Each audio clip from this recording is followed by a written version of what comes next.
Ryder Quinn stood at the edge of his lake, the rising twin suns casting a lavender glow across the glass-like surface. The morning mist curled around his boots as if reluctant to leave the water. This wasn't just any lake, it had been in his family since EarthCorp colonized the outer Colorado belt and had been kept secret and untouched for generations. What people didn't know was that beneath the natural beauty lay a complex system of nanotech filters, solar mist farms, and a thermal stabilizer anchored to a dormant quantum fault line. Ryder didn't just own a lake high, owned an ecosystem tuned to perfection by science and time. For years, Ryder had remained quiet in his high-tech ranch at the edge of Nebula Creek, a suburban enclave pretending to be pastoral. His house was cloaked with smart trees that changed color and shape based on satellite scans, keeping the HOA's nosy drones at bay. But recently, he'd started something new. He listed part of the lake, just a shallow segment on the eastern edges of future site for ecotourism, offering floating habitat domes and holographic wildlife safaris. He thought people should see nature that worked with technology instead of being ruined by it. He underestimated one thing: Karen Wentworth. Karen, the self-declared matriarch of Nebula Creek and president of the HOA for nearly 2 decades, had made it her life's mission to maintain absolute control over aesthetics, rules, and reality itself. She had once fined a neighbor for using teal instead of approved turquoise on their solar panels. When she heard Ryder was opening part of his lake to the public, she exploded into action. It started with messages, floods of them, threatening HOA citations, neighborhood concern surveys, and warnings about non-sanctioned alterations to shared airspace and biomes. Ryder ignored them, thinking she'd move on. But Karen didn't back down. She escalated within a week. Local authorities were knocking on Ryder's titanium carbon gate. 3 uniformed officers and a man in a black suit with a blinking neural badge on his temple. "We have reports of unauthorized tech deployments and possible violations of the spatial containment protocol," one officer stated flatly. "On private land?" Ryder asked, folding his arms. "An anonymous tip identified your lake as a possible site of off-world tech interference." He knew exactly where the tip came from. The man in the suit stepped forward, scanning the lake with a crystalline disc. "Your lake is emitting low-band gravitational waves. That's usually associated with interdimensional resonance. Do you have a permit for advanced tech installations near quantum-sensitive zones?" "I'm not running a weapons lab," Ryder said. "It's clean water and fish. Smarter fish, maybe, but fish." That didn't stop them from searching his property. Drones swept the shoreline while scanners probed the deeper zones. They didn't find anything dangerous, nothing he hadn't encrypted or masked under cloaking nodes. But the incident drew attention. More vehicles hovered outside. His gate news tag started asking if Ryder Quinn was building a private wormhole. And Karen, she stood across the street from his land, sipping synthetic lavender tea and smiling. She'd called the cops, the feds, and even filed a motion to have his land reviewed by the Terraform Compliance Bureau. She thought she'd won. She had no idea who she was dealing with. That night, Ryder sat in his lounge, watching surveillance footage of Karen's home. It's not just the outside, her interior system, linked through her supposedly airtight HOA network, had already been breached. He tapped into her smart fridge, her HOLO-cum records, and the encrypted message log where she discussed selling access rights to a biotech mining firm in exchange for board positions and future royalties. Delta. His AI assistant hovered above the table in a soft blue shimmer. "She tried to bring war to your doorstep," it said. "Want to respond?" Ryder leaned back, sipped his cold brew, and smiled. The holding cell was cold. Not physically, but in that sterile, metallic way that made Ryder Quinn's skin crawl. The walls pulsed faintly with embedded sensors, scanning him for traces of contraband tech. He sat on a floating bench, arms crossed, while Delta remained offline in his neural implant, locked out by government dampeners. The arrest hadn't come with handcuffs or violence. It's just a quiet override of his property access codes and a summons that couldn't be refused. all thanks to Karen Wentworth. The moment her false report triggered a federal alert, things moved fast. His lake's harmonic signature, usually shielded from the grid, had somehow leaked. Someone had amplified the data trail, likely Karen, working through a corporate intermediary. Her digital fingerprints were all over it, sloppy in her arrogance. Ryder stared at the reinforced glass in front of him, watching officers review holograms of his property. His lake was now cordoned off with a pulsating amber perimeter line, and a temporary containment hub hovered over it, manned by a task force of government agents and scientific observers. A large banner marked the scene: Department of Anomalous Technology Zone under investigation. A man in a dark blazer entered the holding area, carrying a crystalline data tablet. His name tag read Agent Harlan Voss, and the subtle circuitry on his left cheek suggested military-grade neural augmentation. "You're either very careless," Voss said, "or very clever." "I'm leaning toward annoyed," Ryder replied. Voss pulled up a holographic display of the lake. "We picked up layered frequency shifts coming from beneath your lake bed. These aren't natural. They mimic the kind of energy fields we've only seen near rift anomalies." Ryder said nothing. The less they knew, the better. He wasn't about to explain that the lake sat atop a stabilized quantum fault line, one that he and Delta had quietly kept dormant for 5 years. The lake's peaceful surface masked what could easily become a doorway to unstable dimensions if mismanaged. He'd built systems to contain and monitor the energy, not exploit it, till Karen triggered a bureaucratic avalanche. "You're not under arrest," Voss continued. "Yeah, but you've triggered federal oversight, and now your entire property is subject to temporary exotech zoning. So Karen calls the cops and you show up with a task force." "What exactly did she tell you?" Voss's eyes narrowed. "She provided footage, grainy, heavily redacted, but enough to imply an unlicensed artificial intelligence operating independently within your lake systems. She also made accusations of off-world trade and illegal terraforming." "Off-world trade?" Ryder barked a laugh. "You mean my automated garden?" "She claimed your nanofish network was syncing with lunar trade satellites. She doesn't even understand Wi-Fi." Voss didn't smile. "We take all claims seriously. Someone helped her scrub the data to look like high-threat material." Ryder leaned forward. "Check her back-channel logs. She's in bed with an extraction corp. They've been trying to buy my land for years. She's the inside woman." Back at the ranch, Delta's systems, now reactivated once Ryder was released, hummed to life. While the task force remained distracted by the lake, Delta began scraping metadata from Karen's house and HOA network. The patterns were unmistakable. Unauthorized downloads from Ryder's public lake listings, recompiled and distorted through corporate filter algorithms. Payments had been funneled to Karen's personal off-grid account under the guise of neighborhood beautification incentives. Inside her pristine, rule-perfect house, Karen had hidden a secret, a secure uplink node behind her garden wall gnome, funneling information directly to the biotech mining conglomerate Singen. Extraction Industries. Ryder stood at the edge of his property again, watching drones zip across the lake. Karen stood on her porch, arms folded, smug as ever. "She weaponized bureaucracy," Delta said. "Yeah," Ryder muttered. "But I can buy something better than that." He tapped his comlink. "Delta pulled the mineral rights ledger on this sector. Let's find out if her house was ever fully cleared after the terraforming cycle. If not, ... A pause. "I'm going to own it." 3 days later, the deed was his. Karen Wentworth's prized. HOA sanctified, house complete with smart hedges, synthetic hummingbirds, and an overregulated zero-emission driveway was now legally owned by Ryder Quinn. The process wasn't easy, but it was precise.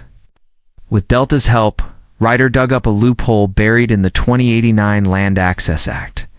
Decades ago, before Nebula Creek was even constructed, the land had been zoned under a defunct mineral rights clause. Karen's lot, it turned out, had never been fully transferred from the resource classification database to civilian use. That meant the rights to the subsurface and any connected infrastructure were still up for corporate auction. Had to do was outbid the dormant mining claim. One offer, 12 signatures, and a classified digital wallet later. Karen's house was his. You're not just the building. Everything inside the perimeter. Karen was at her weekly HOA meeting when the transfer was finalized.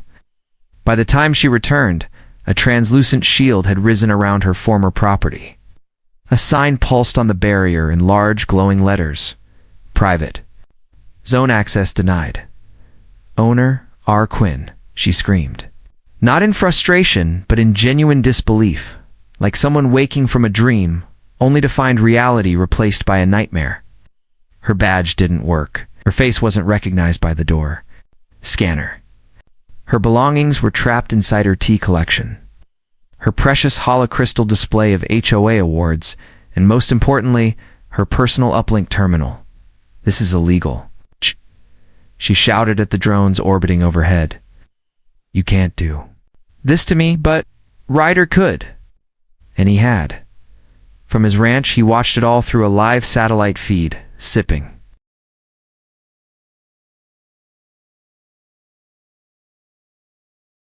By morning, he activated Phase 2. A second layer of the shield bloomed outward from the house, cutting off the only legal access road to the HOA's executive block. Not a permanent barrier, just inconvenient enough to reroute traffic through. A muddy service path. The other board members noticed Karen was summoned. They demanded explanations. Some knew about her side dealings with Singh and extraction, but she had promised them shares and payouts. Now, with the deal collapsing and her home locked down, she was radioactive. Ryder used the moment to make his next move. He sent an encrypted file to the HOA network, anonymous, of course. Inside was a full breakdown of Karen's corporate correspondence, including voice logs discussing forced acquisition tactics and covert destabilization of private landowners. Her voice, clear as day. Karen tried to deny it, but no one believed her anymore. She retaliated the only way. She knew how, by launching a cyber attic on the lake. The strike came from a third-party IP string, masked as a maintenance update request. It slipped past federal firewalls and almost reached the lake's core, but Delta caught it, traced it, and countered. She's not just desperate, Delta said. She's dangerous now. Then we stopped playing games, Ryder said. He pulled up a schematic one he had hidden even from Delta. It showed a sphere beneath the lake, glowing, pulsing gently like a heartbeat. The rift's been stable for 5 years. I didn't want to weaponize it, Ryder said. But now? Ryder narrowed his eyes. Now I'm not so sure. The storm didn't come from the sky, it came from the rift. It began with a tremor beneath the lake's surface. Subtle at first, like a giant exhaling. The water rippled in concentric rings, the nanofish scattering as the embedded rift containment array began to hum. Ryder stood at the shoreline, arms folded, watching the energy readings spike across his retinal HUD. The rift hidden beneath the lakebed for years had begun to stir, drawn out of dormancy by the reckless cyberotic Karen had launched. Delta hovered beside him, the AI's avatar flickering with stress indicators. Rift energies climbing. This isn't natural. Someone's forcing a phase shift. Ryder didn't respond immediately. He was already moving, boots crunching on gravel, issuing silent commands through his neural interface. Defense systems activated around the lake. Cloaking fields shimmered into place. Pulse towers rose from beneath the soil. The Sentinel protocol, his last resort, began booting up in the distance. The sound of approaching aircraft broke the quiet. Dark, angular drones swept in low, marked with the sigil of Singh and Extraction Industries. Behind them, armored land transports approached the perimeter, kicking up dust as they accelerated. Ryder's long-range sensors picked up over 24 armed personnel, as military by the look of them, all targeting the lake. Karen had made her move. She'd aligned with Singh in fully now, giving them access to her stolen data and promising them whatever lay beneath the water. In return, they'd promised her control. She didn't understand what she was unleashing. Ryder initiated the Sentinel protocol. Out of the ground, automated Guardian constructs burst forth sleek. Four-legged machines with plasma-resistant armor and quantum-linked targeting. They fanned out along the ridge, scanning the incoming hostiles. From the lake itself, 3 autonomous defense drones rose into the air. each carrying particle disruptors humming with stored energy. The battle began in seconds. Singen's forces opened fire with stun cannons and ion disruptors, trying to disable the Guardians without destroying the infrastructure. They wanted the rift intact. Ryder's defenses answered with precision and lethal at first. But escalating as the invaders pushed harder, Delta's voice cut through the chaos. Karen is en route. She's in a mobile command unit behind the main force. Ryder narrowed his eyes. She wants to stand on the edge of something she doesn't understand and pretend she's in charge. As the firefight raged around him, Ryder walked toward the lake. The energy beneath the water now pulsed in visible rings, casting an eerie blue light on the surrounding land. He reached the central console built into an obsidian monolith shaped like a jagged shard. His hand hovered over the controls. "We could seal the rift," Delta said, hovering at his side. "Cut it off permanently." Ryder shook his head. "No. That's what she wants to control the fear of it. If I seal it, I legitimize her panic. I give her leverage." "Then what's the alternative?" He pressed a command. A shimmering vortex appeared over the Leica-controlled breach, just enough to open a window to the other side. A swirling dimensional portal crackled in midair, its edges glowing with unstable plasma. Karen's voice came through the comms. "You've lost control, Ryder. Surrender the lake or this ends badly for everyone. You already made sure of." "That," he replied. The Guardians surged forward, scattering Singen's troops. The lake's defenses intensified, isolating Karen's command unit in a ring of plasma drones. Ryder activated a command sequence Delta had never seen before. Exile. Protocol. Phase 1. From the rift, a surge of gravity washed over the shoreline. Karen's unit was caught in its pull, dragged toward the portal. "Shh," she screamed, her voice fracturing in the static as the light engulfed her. One moment she was there, the next, gone. The rift closed. The light vanished. Silence returned. Ryder stood at the edge of the lake, wind tugging at his coat. "She wanted control," he said softly. "Now she's in a world where that's all there is." Delta floated beside him. "What now?" "Now," Ryder said, turning back toward the house we rebuild. "You said, please expand chapter number 5 in 600 words without heading ChatGPT," said. The aftermath was quieter than Ryder expected. Nebula Creek, once a polished suburb of conformity and HOA micromanagement, now stood on the edge of something unrecognizable. The land around the lake had changed. Trees shimmered with residual rift energy, their leaves refracting light in ways that defied physics. Time no longer flowed in straight lines near the water. Birds flew in looping spirals, sometimes disappearing mid-flight only to reappear seconds later in the same position. People noticed, of course. The press called it a techno-wild zone. Scientists called it a quantum echo field. Ryder simply called it home. Karen was gone. Where exactly, no one knew. The portal had taken her somewhere on the other side of the rift, to a world of rigid control, paradox bureaucracy, and recursive logic loops. Delta ran simulations that suggested she was likely stuck in a dimension where HOA regulations were enforced by interdimensional law and governed by infinite subcommittees. An appropriate fate, Ryder had muttered. But even with her gone, the legacy of her interference lingered. Seeing in extraction industries pulled out quietly after their failure, but not before leaving behind traces of malware buried deep in the old HOA systems. Ryder and Delta spent weeks scrubbing and restoring the digital architecture, repurposing the HOA's vast surveillance network into a new system, the access grid, decentralized information portal monitored by open source, AI and protected by quantum encryption. The lake itself was reborn. Ryder constructed floating access nodes around the water, shaped like translucent petals, each housing educational stations, research pods, and controlled observation zones. Scientists from around the globe submitted requests to visit, not just to study the rift, but to witness how technology and ecology could coexist without destruction. But this wasn't just a research site anymore. He opened the rift again carefully, cautiously under tight parameters. Not to exploit it, but to offer refuge. The first to arrive were synthetic life forms, AI consciousnesses displaced by digital purges in distant systems.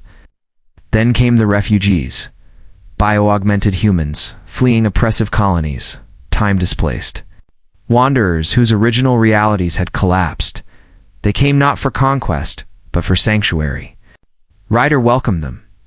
He created floating sanctums near the lake, shielded zones designed to adapt to each being's needs.